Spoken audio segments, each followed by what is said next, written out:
que para mim parece explicitamente uma censura, porque como você vai configurar esse tipo de coisa em uma escola? O que é algo explicitamente sexual? Pois é, do que agora você ficar botar na escola gente patrulhando o que a criança deve ouvir ou não.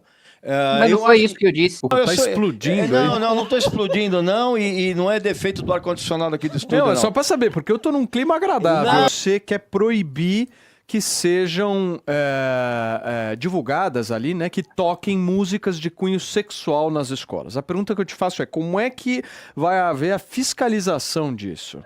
Escolas responsável- públicas e privadas, né? Escolas públicas Todas e as privadas. escolas. O responsável é o diretor da escola. E em havendo qualquer notificação de pais, né, imediatamente a autoridade administrativa pode atuar. Não defendo que tenha nenhum tipo de fiscalização ostensiva especializada para isso, mesmo porque a maior parte de denúncias que a gente recebe nesse sentido vem dos próprios pais, vem da própria comunidade. Deputado, desculpa, mas parece muito surreal a gente colocar uma coisa que pra mim parece explicitamente uma censura, porque como você vai configurar esse tipo de coisa em uma escola? O que é algo explicitamente sexual? Tem muitas letras, inclusive de clássicos da MPB, que dizem a respeito do amor sexual, e que são clássicos, são coisas culturais. Como que a gente vai garantir que isso não vai se tornar uma censura contra a cultura e contra a arte nas escolas? E colocando isso, inclusive, dentro das quatro paredes de uma escola privada, parece um absurdo do Estado se meter nesse tipo de coisa. Não, na realidade, na nossa Constituição prevê a primazia do interesse da criança e do adolescente, né?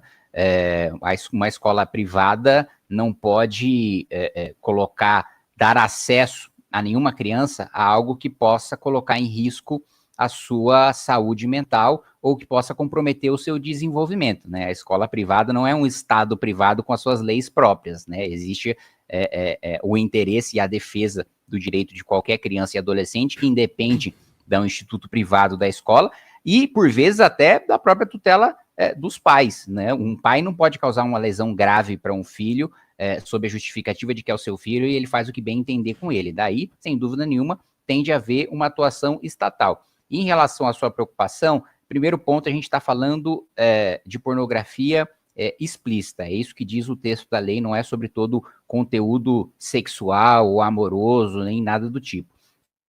E do segundo ponto, eu acredito também na razoabilidade das decisões que vão ser tomadas com base nessa legislação, de não impedir o estudo de nenhuma música que esteja lá por uma razão puramente acadêmica. Não é disso que se trata a legislação. São casos patentes, são casos evidentes, né, de músicas que não têm a menor compatibilidade com o ambiente escolar, que não é que ela está sendo dada dentro da sala de aula, mas muitas vezes tocada no intervalo para uma criança que está no ensino infantil escutar sobre novinha sentando no colo de alguém. Aí você me desculpa, mas não há adequação em relação a isso. Ô, deputado, eu particularmente eu sou absolutamente contra o Estado determinar o que as pessoas devem ouvir ou não. Agora, no caso específico das crianças, eu vejo isso uma ingerência um pouco absurda, porque seria muito mais fácil se fazer um tipo de controle em relação ao fato de uma canção explícita, e eu detesto esse tipo de música, seria muito mais fácil fazer um tipo de controle do quão essas canções sofrem algum tipo de radiodifusão. Já tem uma classificação etária. Então, pois do que agora você botar na escola gente patrulhando o que a criança deve ouvir ou não. Mas não foi isso que eu disse. O que eu disse logo no começo, não vai ter ninguém patrulhando nada. Foi o que eu deixei claro no começo. Mas como vai fiscalizar, então? São notificações dos próprios pais que eles vão fazer para o diretor da escola e o diretor vai tomar as providências necessárias. Não precisa ter um fiscal público lá dentro. Mas, deputado, os pais não é assim, porque hoje não há essa vedação. Me desculpa, os pais essa lei surgiu justamente por causa de reclamações de pais que receberam, que inclusive mandaram vídeos disso acontecendo. Então, assim, eu não estou dizendo que essa legislação precisa ser fiscalizada como um Big Brother, porque nenhuma legislação o é. Eu estou falando que nesse ponto é especificamente da própria comunidade acadêmica, dos próprios pais, que se sentirem, né, incomodados com isso sendo veiculando para suas crianças de maneira inadequada, vão fazer essa notificação. Não vai haver nenhum tipo de criação de estrutura, de burocracia estatal para a implementação dessa legislação. A própria comunidade acadêmica e os próprios pais que se sentirem incomodados vão fazer essa notificação. Diogo, por favor. Eu fico pensando, de um lado, o deputado diz que não pode deixar coisa de 1.000, 2.000 juízes, no máximo que tem da família, decidirem da sua cabeça sobre a relação entre as pessoas.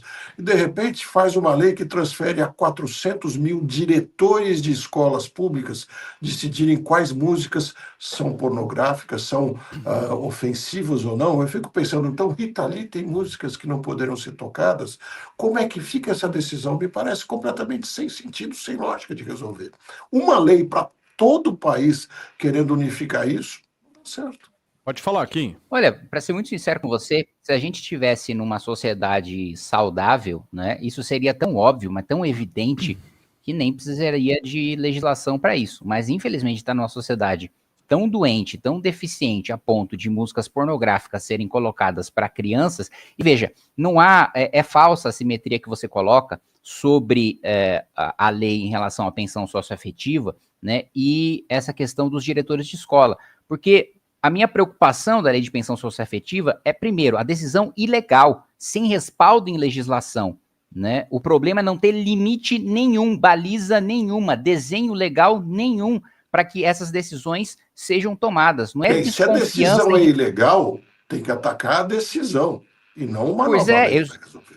Não, mas a nova lei ataca a ilegalidade de jurisprudência legal, né? Mesmo porque a jurisprudência não vincula a atividade legislativa. Toda atividade legislativa tem presunção de constitucionalidade, né? E eu digo que é ilegal, né, do sentido de que não há lei positivando aquele entendimento. Mas a jurisprudência, ela pode ser criada em vácuo de legislação e também ter presunção de legalidade, né? Quando eu digo que é ilegal, eu digo que ela não está positivada e que, por isso, há um nível de arbitrariedade em que o juiz, sem nenhuma baliza legal, pode tomar sua decisão. Esse é o meu ponto, que é diferente do outro ponto em que eu crio uma baliza muito objetiva em relação à pornografia explícita para crianças.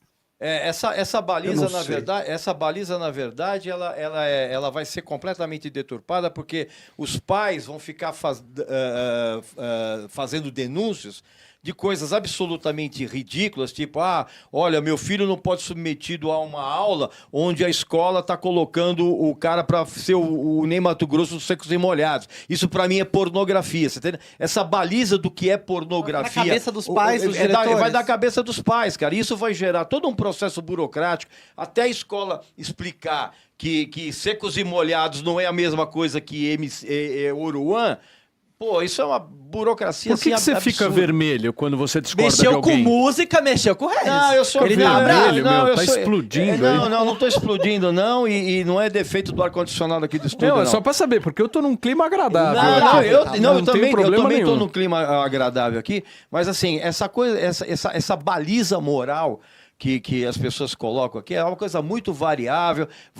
Quem não garante, por exemplo, que uns pais evangélicos não chega e fala, olha, meu filho está sendo submetido a umas músicas aí que não tem nada a ver, que é pornografia, aí você vai ver a música não tem nada de pornografia, isso vai gerar uma confusão. Tudo que é regulado por uma baliza moral generalizada, isso dá errado. Pode responder o Regis, né? Kim. Todo ordenamento jurídico de qualquer Estado democrático de direito, parte de uma baliza moral que existe antes do Estado, né? Então, não caia na ilusão de que a legislação ela é amoral. Existe, tem um doutrinador conservador que é um dos meus preferidos, contemporâneo, que é o Roger Scruton, que ele diz o seguinte, antes da composição, antes da existência de um Estado-nação, existe uma primeira pessoa no plural que precede essas leis e essas normas. Essas leis e essas normas só fazem sentido porque usos e costumes anteriores, baseados na moral dessa população e na cultura dessa população, decidiram fazer um pacto social para transformar isso em legislação. Então, assim, não acho razoável colocar uma baliza moral. Toda legislação é baseada numa baliza moral, inclusive de sociedades diferentes com morais diferentes. Então, assim, me desculpa, eu acho que é um desconhecimento em relação à própria formação, à própria fonte do direito. Vai ficar muito solto, é isso que a gente tá falando, vai ficar solto. O pai define, o diretor define. Só O pai vai fazer a pai denúncia denuncia. para a Eu sei, escola mas e a quem escola define isso? define. Quem vai olhar? O conselho tutelar vai É olhar? o diretor que Você vai é decidir. contra o conselho tutelar, ou Kim? Porque a gente sabe que já existe um órgão brasileiro que fiscaliza crianças e adolescentes. Qual que é a sua perspectiva Sim, disso? eu tô dando, E do ECA? tô dando mais um respaldo para o Conselho Tutelar agir.